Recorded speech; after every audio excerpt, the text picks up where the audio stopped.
పుణ్యం, పాపం అని అంటారు కదా! ఈ పాప పుణ్యాలను మనం ఏమైనా మార్చచ్చా? ఇప్పుడు కర్మ ఏం చెప్తుందంటే కర్మ సిద్ధాంతము, పాపం చేస్తే ఇనుప సంఖ్యలు, పాపం చేశాడు కదా ఇనుప సంఖ్యలు, పుణ్యం చేస్తే బంగారు సంఖ్యలు. సంఖ్యలు కామన్. సంఖ్యలు కామన్ అంటే మెటల్ మారింది అంతే. అందుకే కర్మాతీతుడు కమ్మని మనకు మనకు పెద్దలు, ఋషులు, పురాణాలు, ఆధ్యాత్మికత అంతా తెలియజేస్తుంది. కర్మాతీతులనే గొప్ప గొప్ప వాళ్ళే చేయగలరు, మనలాంటి సాధారణ మనుషులు అదే చేయలేరు. చెప్పాడు శ్రీకృష్ణుల వారు కూడా. కర్మలు చేయుట మానరాదు, కానీ కర్మ ఫలితానికి నువ్వు కారణం కారాదు.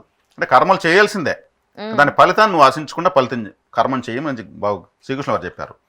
ఇప్పుడు పాపం చేసేసి తిరుమల హుండీలో ₹1,00,000 వేసేస్తే పోతుందా అంటే పోదు, కర్మ పోదు. భగవంతుడు ₹1,00,000 తీసుకొని నీ పాపాన్ని పోగొడితే ఆయన భగవంతుడే కాదు కదా.